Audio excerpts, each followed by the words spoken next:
우리가 걷는 길이 딱 두 갈래가 있다. 그렇게 말씀드렸습니다. 세상 사람들은 좁은 문을 어쩌다 선택한다 하더라도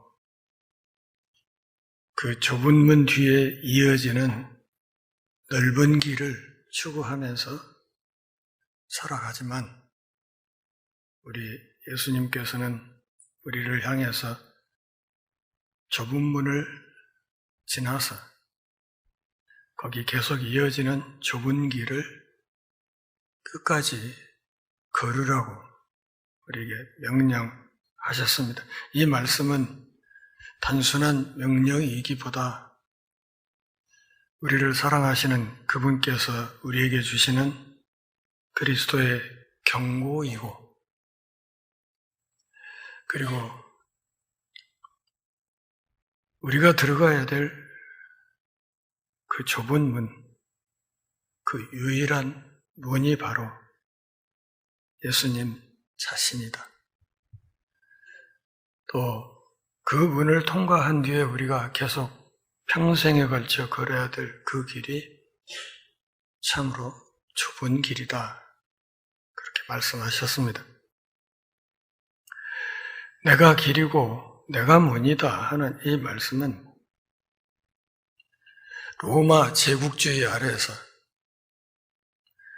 로마 황제의 권력이 온 세상을 다스리고 있는 그런 참혹한 시대에 아울러서 그 로마 황제를 신으로 떠받들지 않으면 목숨을 부지할 수 없는 그런 세상에서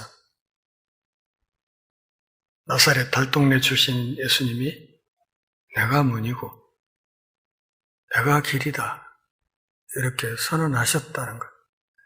아울러서 그분을 믿는 우리 모두를 향해서 바로 그분을 지나 그 길을 걸으라고 말씀하셨고 오늘도 우리에게 마찬가지로 그렇게 명령하고 계시다 하는 사실을 알아야 합니다. 내가 문이라고 하는 예수님이 옳다면, 그분의 말씀이 정말 옳다면 이것은 인간이 따를 수 있는 하나님께로 가는 길, 영원한 생명으로 가는 길이 다른 길이 없다는 것을 의미합니다. 이 점을 우리가 분명히 하고 지나가야 합니다. 첫째로, 이 말씀은 아무도 자연을 통해서 하나님께 올 수 없다는 것을 의미합니다. 요즘 휴가철이지 않습니까? 많은 사람들이 산과 들로, 바다로, 해외로 여행을 떠납니다. 하나님이 지으신 자연 속에서 쉼을 누리고자 함입니다. 그런데 어떤 의미에서 이런 흐름들은 그리스도의 몸인 교회에 불만을 품은 많은 사람들 사이에서 상당히 뿌리 깊게 퍼져 있는 생각입니다. 다시 말하면 요즘 가나안 교인들의 주장처럼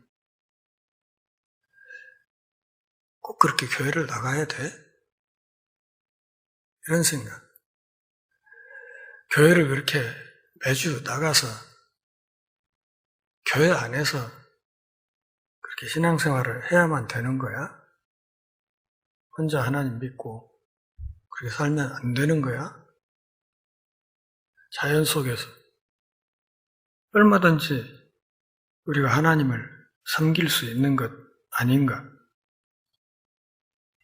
그렇지만 하나님과 그분의 구원이 대자연에서 발견될 수 있다는 생각은 환상이며 그 환상은 곧바로 우상 숭배로 이어집니다.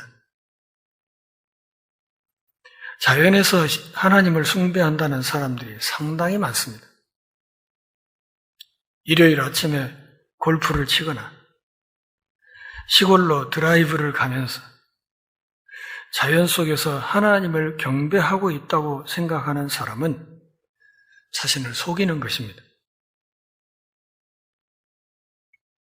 만일 여러분이 그렇게 하고 있다면 여러분은 자연 속에서 하나님을 경배하고 있는 것이 아닙니다. 여러분은 하나님을 전혀 숭배하지 않거나, 어쩌면 대부분의 사람들이 그럴 것이지만, 하나님을 숭배하지 않거나, 아니면 자연을 숭배하고 있는 것입니다. 그러나 자연은 하나님이 아닙니다. 이 자연이 하나님이라는 이 믿음이 바로 철학에서 말하는 범신론입니다. 하나님이 자연 만물에 다 깃들어 있으므로 그 자연 만물이 다 하나님이다. 이런 생각. 저희 교회 교인 중에도 주일에 골프를 치기 위해서 오전 7시 예배가 있는 다른 교회로 옮겨간 사람이 있습니다. 한동안 보이지 않아서 어디 아픈가? 전화 연락을 했더니 잘 안 받아요. 몇 차례 통화 끝에 결국 연결이 됐는데 어디 아프신가? 혹시 집에 무슨 일 있으신가? 요즘 얼굴이 잘 안 보이는데 무슨 어려운 일이 혹시 있는가?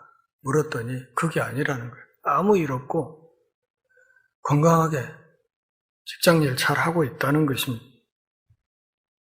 그런데 왜 주일에 볼 수가 없는가? 물었더니 주일에 골프를 쳐야 되는데 전주 열린문교회는 골프 치는 사람들을 위해서 만들어 놓은 오전 7시 예배 프로그램이 없다는 겁니다. 그래서 부득이 그런 예배 프로그램이 있는 교회로 옮겼습니다. 열심히 치라고 했습니다. 이렇게 한번 물어보겠습니다. 자연에 나타난 하나님의 계시가 무엇인지 혹시 아십니까? 성경은 하나님을 알아보지 못하는 사람을 정죄하기 위해서라고 말씀하고 있습니다. 로마서 1장 20절 말씀을 보면 그렇게 되어 있죠. 창세로부터 그의 보이지 아니하는 것들 곧 그의 영원하신 능력과 신성이 그 만드신 만물에 분명히 보여 알게 되나니 그러므로 저희가 핑계하지 못할 것이다. 자연을 통해서 우리 주 예수 그리스도의 하나님께 나아온 사람은 아무도 없습니다. 왜냐하면 그 자연은 하나님이 아니라 하나님의 피조물이기 때문에 그렇습니다. 이와 같이 인간은 단순히 경건한 생각이나 종교에서 하나님을 찾을 수가 없습니다.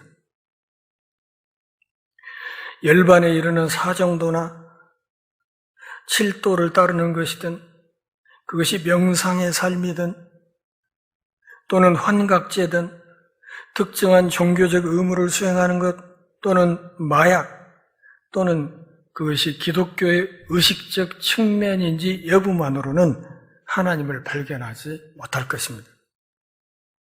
하나님은 종교를 버리고 그리스도 안에서 그분께 돌아오는 모든 사람에 대해서 예라고 쓸 수 있도록 종교적이 되려는 인간의 모든 노력에 대해 아니요라고 성경에 쓰셨습니다.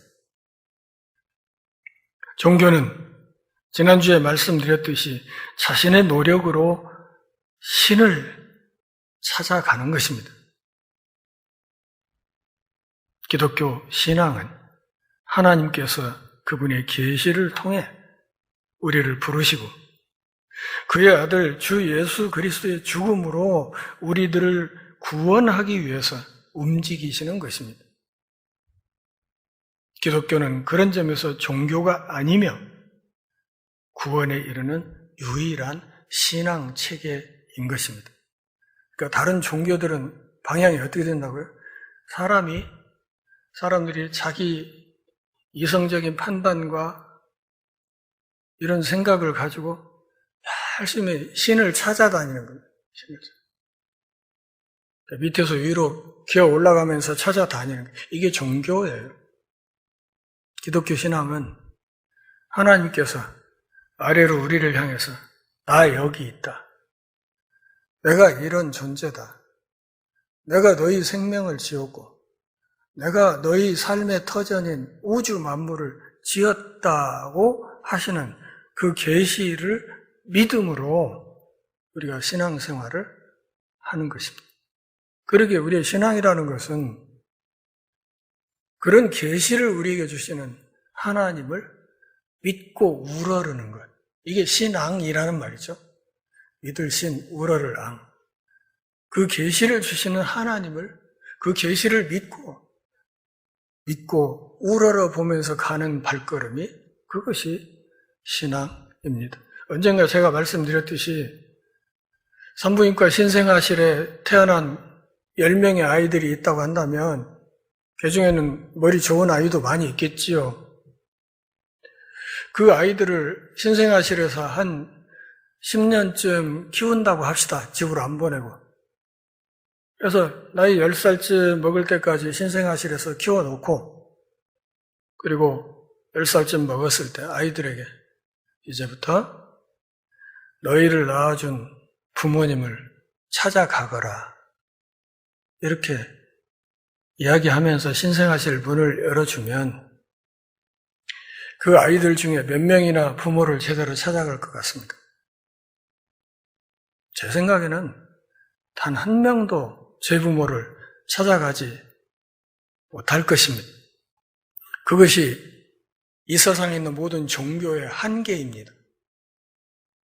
다만 나를 낳아준 부모님이 내 너를 낳았어. 언제 너 엄마 만나서 몇 년 몇 월에 너를 낳은 거야. 사진도 보여주고 닮았지. 얼굴도 닮고 걸음걸이도 닮았잖아. 목소리도 닮고 이렇게 하시는 부모님의 그 말씀을 믿고 저분이 내 아버지고 저분이 내 어머니고 믿고 사는 거예요. 세상의 부모-자식 관계도 믿음으로 관계가 맺어진 거예요. 저희 아이들 집에 넷이 있지만 이 아이들이 한 명도 아빠 칫솔 좀 잠깐 빌립시다 해서 그 뭐 좀 떼내고 집 머리카락 하나 떼서 국과수에 보내가지고 친자 확인해서 우리 아빠 맞군요. 이렇게 해서 저를 아빠로 부르는 사람은 없습니다. 부모님이 자식에게 해주는 그 계시의 말씀을 믿고 따라가는 거예요. 세상의 부모-자식 관계도 믿음으로 관계가 형성이 되어 있어요. 하물며 우주를 지으신, 우주 만물의 주인이신 하나님을 우리가 연구하고 분석하고 따져보고 찾아서 발견해서 찾아다니 어림없는 이야기. 인간은 하나님의 기준에 따라 살려고 시도하거나 그들 자신의 기준에 따라 살려고 시도함으로써 도덕을 통해서도 하나님을 찾을 수 없습니다. 제가 지금 한 가지 이야기했습니다. 자연을 통해서 하나님을 찾아갈 수 없다. 종교를 통해서 하나님을 찾아갈 수 없다. 또 하나, 도덕을 통해서도 하나님을 찾을 수 없다는 것입니다. 인간은 모든 기준에 미치지 못했습니다. 신약성경 로마서의 처음 3장은 아무도 그리스도를 통하지 않고는 어떤 식으로든 하나님을 찾을 수 없다는 사실을 보여주기 위해서 기록되었습니다. 높은 도덕 표준을 가진 사람이 나머지 사람과 함께 다 포함되어 있습니다. 아무리 도덕적으로 우월한 사람도, 아무리 머리가 뛰어난 사람도 자신의 생각과 이성과 분석으로는 하나님을 찾아갈 수 없다는 것입니다. 바울은 이 세 가지 유형의 사람, 즉 이교도, 도덕적인 사람, 종교적인 사람을 묘사하지만 인간의 모든 선함을 정죄하는 말로 결론을 맺어버립니다. 로마서 3장 10절부터 12절까지 말씀을 한번 보십시오. 기록한 바 의인은 없나니 하나도 없으며 깨닫는 자도 없고 하나님을 찾는 자도 없고 다 치우쳐 한 가지로 무익하게 되고 선을 행하는 자는 없나니 하나도 없다. 인류 전체에 대한 사형 선고입니다.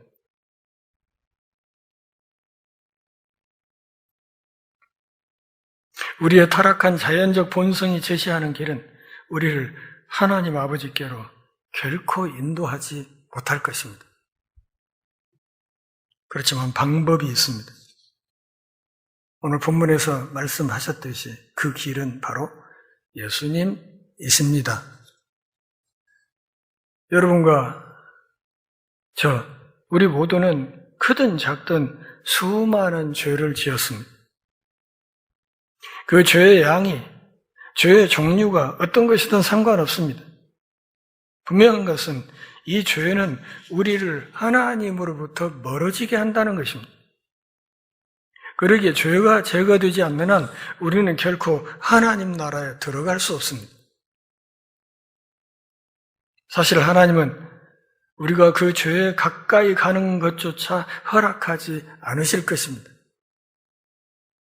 반면에 우리 자신이 죄에 대한 정당한 형벌을 받아도 천국에 갈 수 없습니다. 죄의 형벌은 곧 하나님으로부터 분리되는 것이기 때문입니다. 그렇다면 해결 방법이 무엇인가?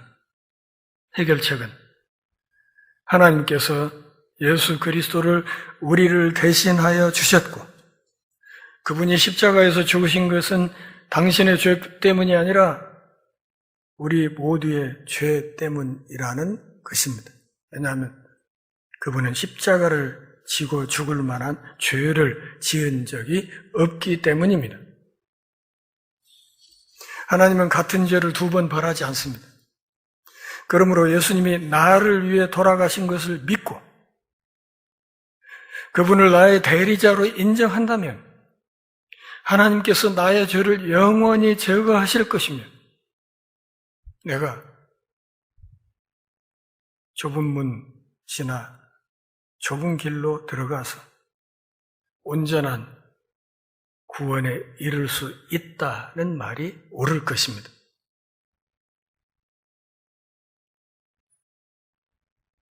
내 자신의 도덕적인 업적을 하나님께 나아가는 방법으로 여기는 실수를 범하지 말아야 합니다. 그래서 전도하다 보면 전도하기 제일 힘든 분들이 나름 착하게 사는 사람들이에요. 나름 착하게 사신 분들. 이분들 허리는 그냥 버드나무 허리여가지고 낭창낭창 복음을 전하고 다음 주에 우리 교회 같이 가십시다. 그래요. 가야죠. 주일 아침에 전화하면 아이고 죄송해요. 30년 만에 서울서 친구가 왔는데 그래요. 그럼 다음 주에 갑시다. 예, 그러시죠. 다음 주에 또 전화해요. 몸이 아파서 1년 52주 내내 온갖 핑계들이 다 나. 안 나간다면 안 해요. 교회 다녀야죠. 그러면 믿어야죠. 저도 믿고 싶어요. 그런데 같이 갑시다 하면 그냥 이 버드나무 허리여갖고 낭창낭창 해서 얼마나 기가 막힌 핑계들을 대면서 빠져나가는지 모릅니다. 대체로 그런 분들 보면 착한 분들이에요. 착하게 사신 분들. 저희가 그렇게 나쁜 사람이 아니라고 생각하는 거예요.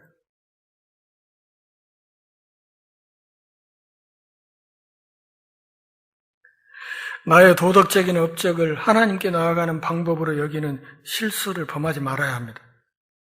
애초에 나를 곤경에 빠뜨리는 것은 나의 도덕적인 업적입니다. 다시 말하면 내가 착한 사람인데 제가 교회에 첫 발을 디디고 8년 넘게 고민했던 게 이거였어요. 나 같은 범생이가 죄인이라고 자꾸 하는 게 싫었어요. 왜 저러는 거야? 나는 학생 지도부실은 문턱에도 안 가본 사람이고 학교와 집만 왔다 갔다 하고 하라는 공부 열심히 하고 했던 범생이 중에 범생인데 왜 나더러 죄인이라고 하는 거야? 짜증나게.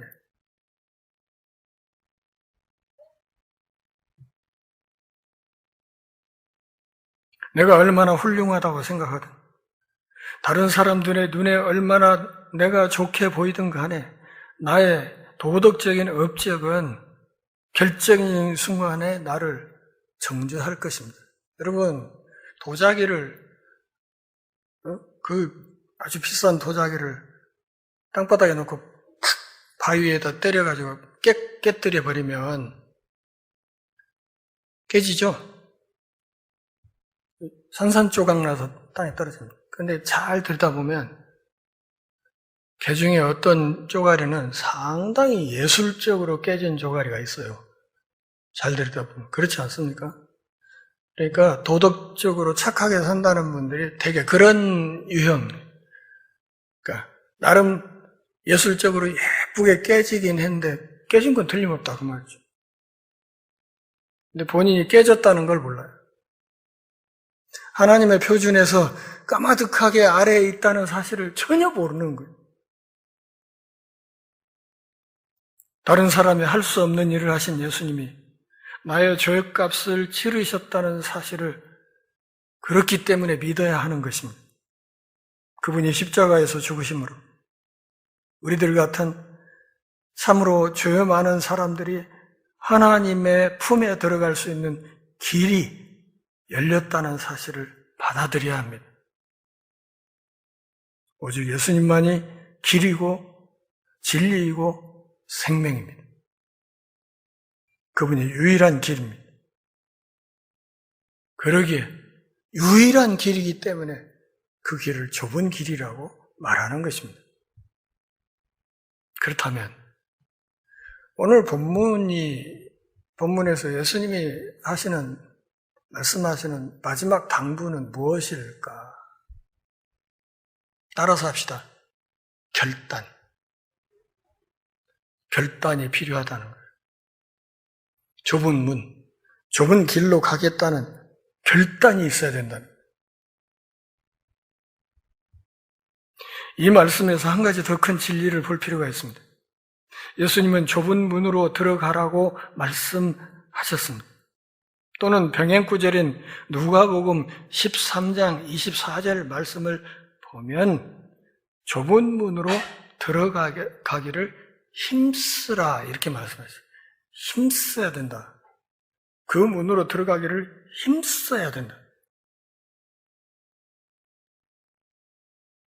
그러기 이 문에 대한 설교를 듣거나 문이 어떻게 짜여졌는가 하는 건축 구조를 연구하는 것만으로는 충분하지 않습니다. 또 그 문을 칭찬하는 것으로도 충분하지 않습니다. 결단하고 서약해야 합니다. 그것은 복음을 듣고 찾아오는 모든 사람이 그리스도 안으로 들어가기 위해서 개인적인 결정을 내려야 한다는 것을 의미합니다. 결정을 어떻게 한다고? 단체로 하는 것이 아니라 각자 개인적으로 결정을 내려야 된다는 거예요. 그리스도인이 되기 위해서 결단이 필요하다는 생각은 오늘날 많은 사람들에게 좀 낯선 이야기입니다. 그 이유는 주로 많은 사람들이 자신이 이미 그리스도인이라고 생각하기 때문입니다. 어떤 사람들은 실제로 신자일 수도 있고 아닐 수도 있는 부모로부터 기독교를 물려받았다고 생각합니다. 목사 아들, 장로 아들, 권사 아들들. 제가 한국 누가에 의대생들 사역을 하면서 전도 사역을 하면서 지켜본 결과 제일 늦게 뒤집어지는 애들이 목사 아들, 장로 애들들. 왜? 얼찍지근하게 자기는 기독교인이라고 생각을 하는 거예요. 우리 아버지가 목사고 우리 아버지가 장로니까 자기는 당연히 기독교인이라고 착각을 하는 겁니다. 부모로부터 기독교를 물려받았다고 착각하는 것입니다. 어떤 사람들은 소위 기독교 국가에서 태어났다는 이유만으로 자신이 기독교인이라고 생각합니다. 어느 나라? 독일. 독일은 국가교회죠. 국가교회. 그러니까 나라에서 목사 고시를 치러요. 근데 독일의 목사 고시 수준은 우리나라 사법고시 수준보다 훨씬 높습니다. 훨씬 힘듭니다. 합격하기가. 합격하면 정부에서 공무원처럼 목사를 발령냅니다. 각 지역으로. 발령내서 발령 내준 그곳에서 말하자면 종교 공무원으로 사는 거예요, 목사가. 그리고 독일이라는 나라 전체 시민들이 다 자기들이 기독교인이라고 생각을 해. 근데 자기가 기독교인이라고 생각하는 독일 국가교회 사람들, 이 사람들 중에 평생에 3번 교회당에 오는 사람들이 있습니다. 태어났을 때 목사님한테 축복받으러 결혼식 할 때 결혼식 하러 죽은 뒤에 관 속에 들어누워서 교회당에 장례식 때 평생 교회당에 3번 오는데 자기들은 내가 기독교인이라고 꿀떡같이 믿고 있는 겁니다. 어떤 사람들은 유대인이나 모하메드인 혹은 이교도가 아니기 때문에 자기가 기독교인이라고 착각합니다. 그러나 이것들 가운데 그 어느 것도 정답은 아닙니다. 아무도 자동적으로 그리스도인이 되지 않습니다. 우리는 중립적일 수 없습니다. 왜냐하면 예수님은 우리가 넓은 길에 있거나 아니면 좁은 길에 있다고 가르치기 때문입니다. 두 길 가운데 하나에 있는 것이지 두 길을 동시에 갈 수도 없고 제3의 길이 있다고도 말씀하지 않습니다. 아무 생각 없이 그냥 기독교에 빠져들 수는 없습니다. 예수님의 말씀처럼 참된 문은 좁고 그리로 인도하는 길이 험하다고 그렇게 말씀하십니다. 그러기에 예수 믿는 사람, 신자, 하나님의 자녀, 하나님 나라의 백성이 되려면 결단을 내려야 합니다. 이 문제는 아무도 대신해 줄 수 없습니다. 각자가 하나님 앞에서 결단해야 되는 겁니다. 항상 그랬습니다. 모세는 그 시대의 백성들에게 이렇게 말했습니다. 신명기 30장 15절과 19절에서 이렇게 말하죠. 보라, 내가 오늘날 생명과 복과 사망과 화를 네 앞에 두었다. 내가 오늘날 천지를 불러 너희에게 증거를 삼노라. 내가 생명과 사망과 복과 저주를 네 앞에 두었은즉 너와 네 자손이 살기 위하여 생명을 택해라. 선택 똑바로 하라는 거죠. 그래야 산다는 겁니다. 여호수아서 24장 15절에서 여호수아는 백성들에게 이렇게 말합니다. 너희 섬길 자를 오늘 택해라. 오직 나와 내 집은 여호와만 섬기겠다. 너희도 각자 알아서 선택해라. 예레미야 21장 8절에서 예레미야는 여호와 하나님을 대신해서 이렇게 선포했습니다. 여호와께서 가라사대 너는 또 이 백성에게 여호와께서 이같이 말씀하신다 하라. 보라, 내가 너희 앞에 생명의 길과 사망의 길을 두었느니. 길이 몇 개? 2개. 길이 2개 놓여있던 하나는 생명길이고 하나는 사망길이다. 선택하라는 거죠.